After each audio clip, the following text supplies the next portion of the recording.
I now call on Brother Javed Ramdeen to address us. Brother Javed. Brother Javed is the son of Mr. and Mrs. Javed Ramdeen and nephew of Ahmad Ramdeen. Javed is an expert in computer programming and is responsible for creating the web page of a major hardware chain. Javed is was an organizer for ICOC Youth Group. He's interested in seeing the youths play a more meaningful role in the development of the Islamic community. Javed is hardworking, a patient person, and can achieve whatever he puts his mind to. Javed is married and is the father of 5. Let's welcome Javed Ramdeen to the podium. Javed.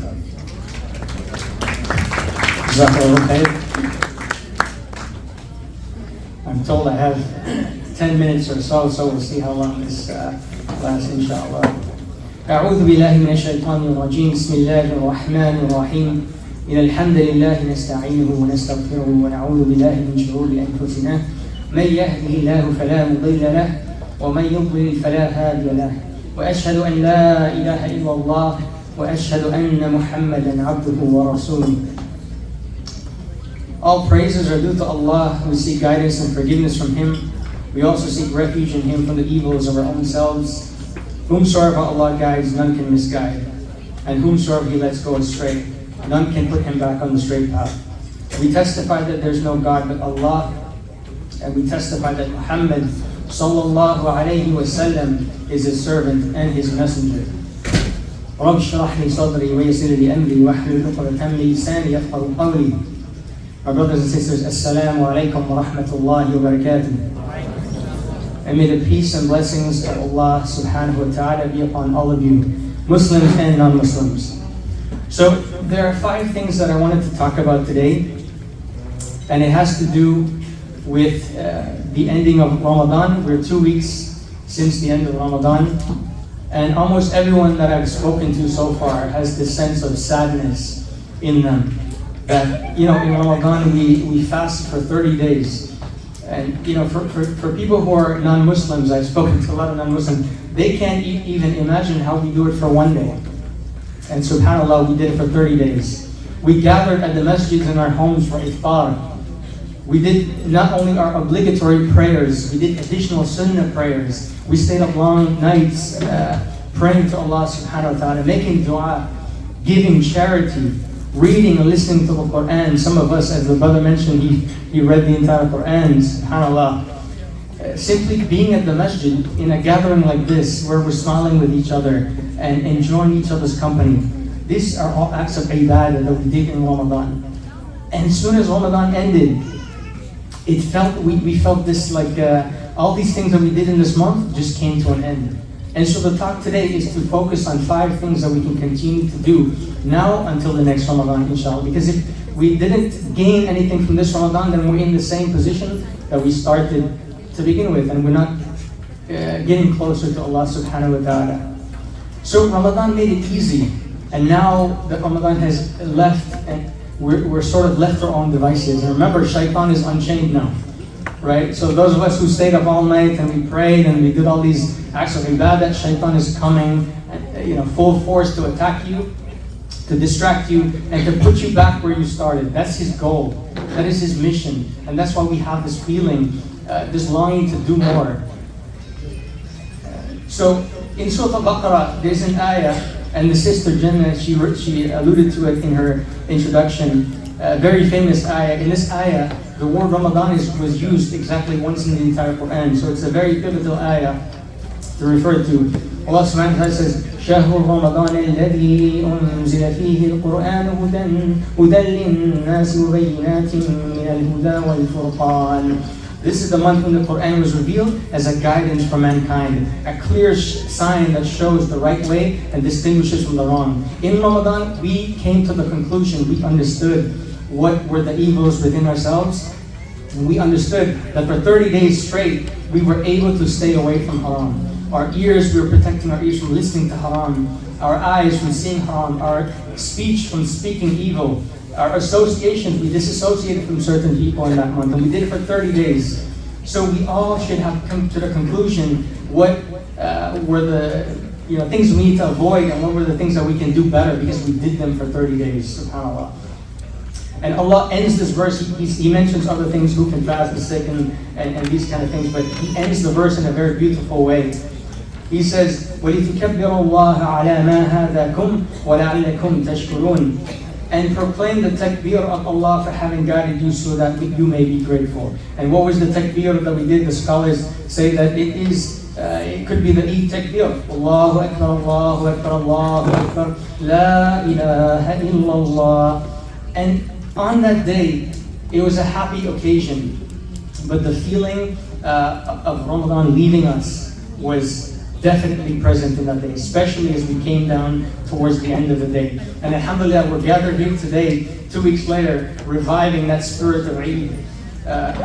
So we all are familiar with that feeling. And just as Allah started the verse of Ramadan and He ended it with the takbir of Allah, if you look at the verse that comes right after it, this verse, Allah subhanahu wa ta'ala says, وَإِذَا سَلَكَ عِبَادِي عَنِّي فَإِنِّي قَرِيبٌ أُجِيبُ دَعْوَةَ الدَّاعِ إِذَا دَعَانِ فَلْيَسْتَجِيبُوا لِي وَلْيُؤْمِنُوا بِي لَعَلَّهُمْ يَرْشُدُونَ. When my servants ask you about me, tell them I am near. This longing that we have, this feeling that we miss Ramadan, and Allah says this beautiful ayah. He says, when my servants ask you about me, tell them I am near. And I respond to the one who calls when he prays to me. So they should respond to me and have faith in me so that they may be on the right path. Allah is, and this is the first point, Allah is giving us hope that He is near. He is near, and where will we find Him? In the salah, in the prayer.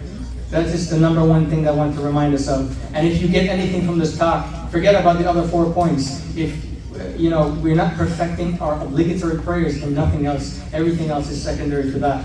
So Allah is giving us hope. He's lifting our spirits, and He's telling us that He is near. He is calling us. Not only is He saying call out to Him, He's saying, I am calling you, and will you respond? Subhanallah. And the famous hadith, the Prophet sallallahu alaihi wasallam, Sahih Bukhari, says, our Lord, the Blessed and the Exalted, descends every night to the lowest of heavens.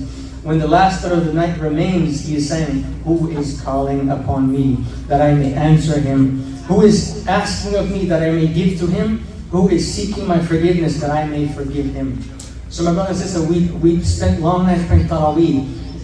All I am saying, and I'm giving this advice first and foremost to myself and my family, and then to the rest of you, that if you, after Isha prayer, spend some more time praying the tahajjud, pray 2 rak'ah even. Wake up 10 minutes before Fajr and pray the 2 rak'ah. We woke up 30 days for Sahur. We can wake up 10 minutes before Fajr and pray that. To keep the spirit of Ramadan alive from this point to the next Ramadan. So prayer is number one. The second thing, we are in the month of Shawwal, and all of us know the famous hadith that whosoever fasts in Ramadan and follows it with 6 days in Shawwal is as if he's fasted for an entire year. Some scholars say a lifetime. And if you continue to renew this, it will be for you written down a lifetime. And of course the voluntary fast, the Mondays and the Thursdays and the white days.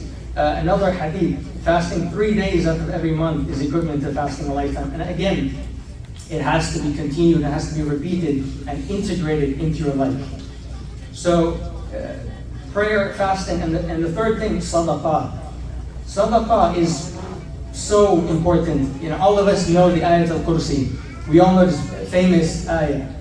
And we all know the last 2 ayahs of Surah Al-Baqarah, Amana Rasul, so on and so forth.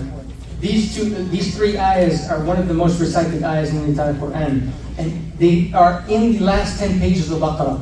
And in between Ayat al-Kursi and the end of Surah Al-Baqarah, Allah has given us this gem.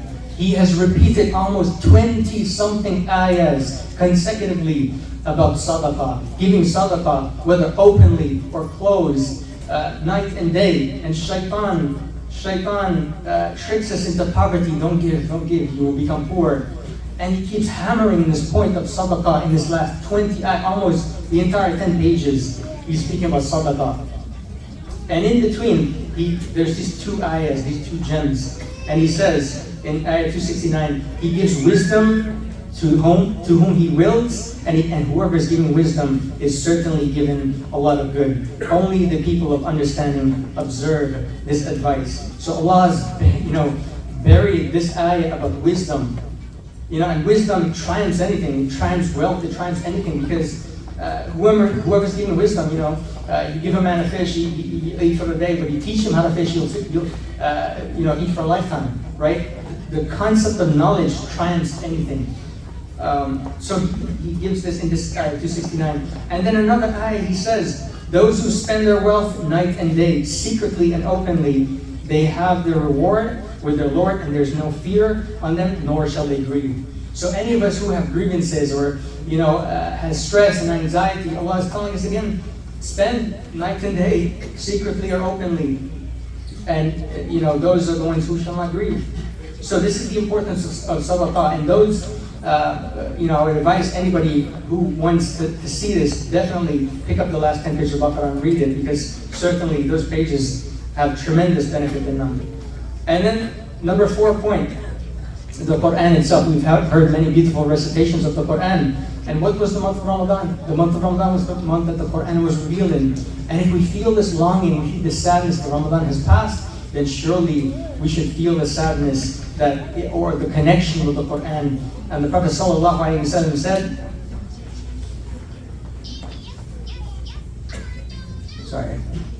he said that recite the Quran, for it will come as an intercession for its companions in the day of judgment. This is the power of the Quran. And I would advise, we heard our brother here completed the Quran. If you read 2 pages a day, which is less than 10 minutes a day, you can complete the entire Quran in 1 year. From now to the next Ramadan, you have an entire year, you can complete the entire Quran. And number 5, the most important point, I'm rushing through this so that I don't take up too much time. But the final point that I want to make here is sincerity. None of the 4 points that I mentioned before matters if there's no sincerity, right? إِنَّمَا الْأَعْمَالُ بِالنِّيَّاتِ, the hadith, actions are by intentions, and every person will have that which he intended. And one of the best examples, again, in Surah Al-Baqarah, the last 10 pages, Allah subhanahu wa ta'ala says, O you who believe, do not nullify your acts of charity by boasting about doing a favor for certain people and causing hurt to them, like the one who spends his wealth to show off and before people and does not believe in Allah on the last day. So his example is like a rock that collects dust, then a heavy rain comes and leaves it barren. They have no ability to gain anything out of what they have done, and Allah does not give guidance to the people who disbelieve. So Allah is saying here, and I'm using this as an example, that if you're not sincere about anything, any acts of worship, your deeds are like dust on a rock, and a hard rain comes and it just washes it bare, and there goes all your deeds. You might, your charity, your sadaqah, your prayers, everything might be in the best state, but if you do it not for the sake of Allah, and you do it for pleasing other people, then it nullifies the act. And look how Allah ends the verse. He ends the verse that says, Allah does not give guidance to the people who disbelieve. Almost as if He's alluding that if you do not do acts with sincerity in them, that it almost takes you out of the fold and puts you into a state of disbelief.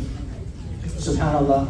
So my brothers and sisters, I ask Allah subhanahu wa ta'ala to keep our hearts firm and to keep something. Do not overburden yourself, but at least pick something that you used to do in Ramadan that you think you can carry from this Ramadan to the next one, inshallah, and implement it in your life.